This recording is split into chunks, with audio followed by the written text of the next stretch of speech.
creating just jobs for everyone is an important benchmark for my work as Labour Minister. That's because I firmly believe that just jobs give people dignity and self-esteem. All human beings deserve just jobs, a job that is appreciated also in financial terms. JustJobs Network's mission since the beginning has been a daunting task to improve the quality and quantity of jobs worldwide to decrease poverty, promote equality, and sustain growth. This annual event is not just another meeting. It is the capstone for our year. Our annual gatherings are an opportunity for us to bring together fresh, dynamic, and informed, innovative voices to push for solutions to address what I think is one of the most pressing challenges of our time: how to create more and better jobs worldwide.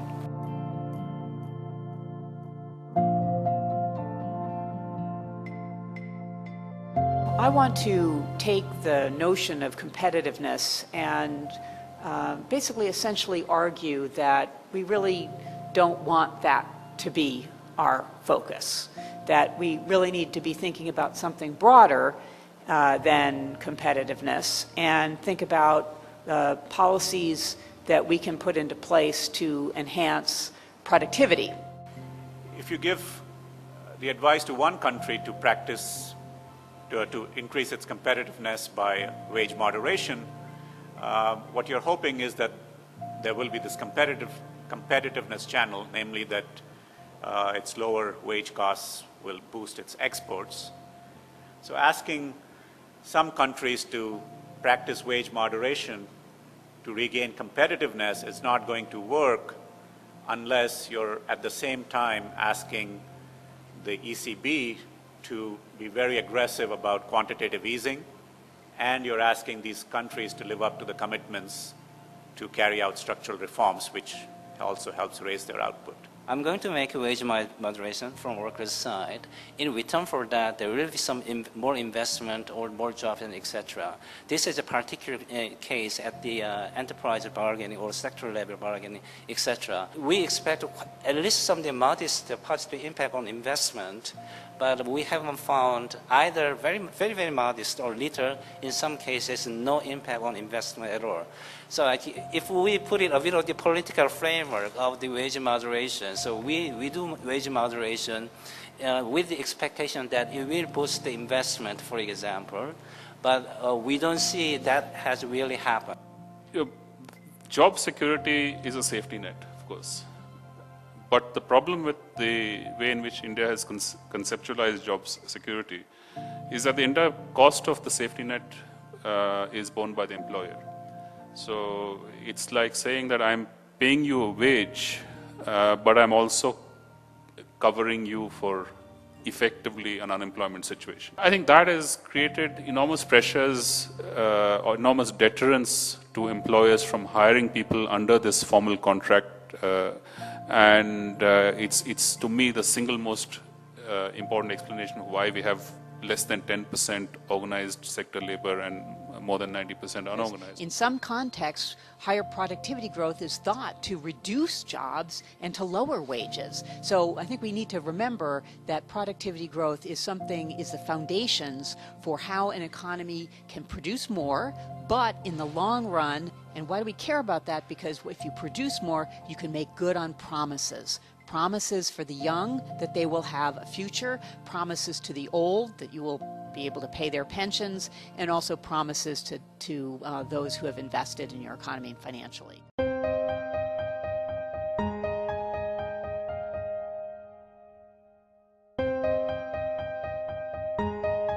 Many argue that trade encourages the development of a formal sector, that it promotes industrialization and manufacturing. A number of countries are rushing towards manufacturing as a job creation strategy, and we know that manufacturing jobs tend to have better labor standards and wages than many of the other sectors. But the question arises that, if trade is a vehicle for increasing formalization, how does that affect wages. We are living in a world that is generally growing more open, in which the cost of moving goods and of moving information is diminishing, and the capacity to move it is growing.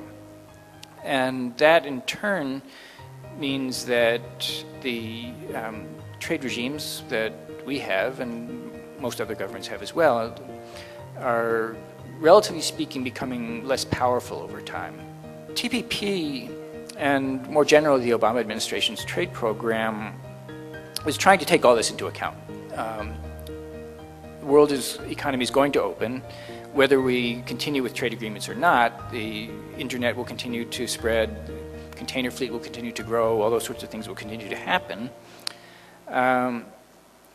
Our hope is that through agreements we can both add opportunities for ourselves and our own workers, and also add some things to the agenda that will help deal with these larger questions of global workforce. Most importantly is that these multinational corporations, up until now, only employ workers along assembly lines with meager incomes.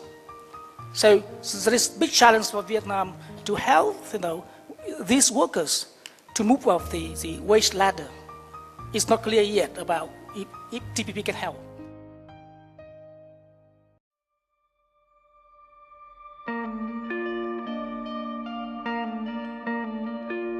Minimum wages and collective bargaining are not mutually exclusive.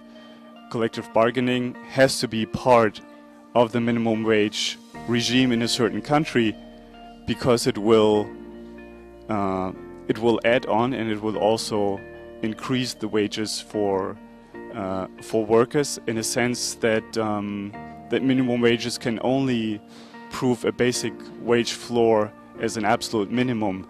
Whether it's because collective bargaining rights are circumscribed or whether it's because collective bargaining institutions are weak, minimum wage has become, for many workers around the world, sort of the only instrument they have to demand higher compensation. The attitude of the central government to, implementing of the minimum wages.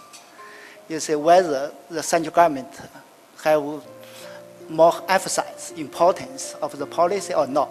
Minimum wage policies really need to take into account other social protections, such as unemployment insurance and pensions, in order to have a better impact on poverty and inequality.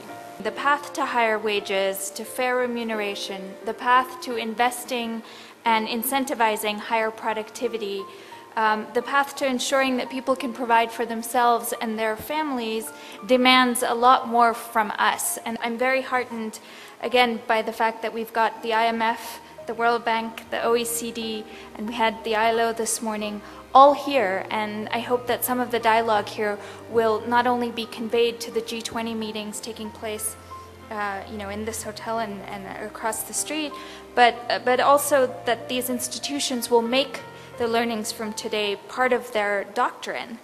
But it's going to take more than multilateral institutions. It's going to take regional, national, and local organizations, all of which are represented here, to translate this consensus into action. For the Just Jobs Network, we plan on continuing to do what I think we do best, which is offering analysis to deal together with the challenges that we face, including squaring higher wages and competitiveness.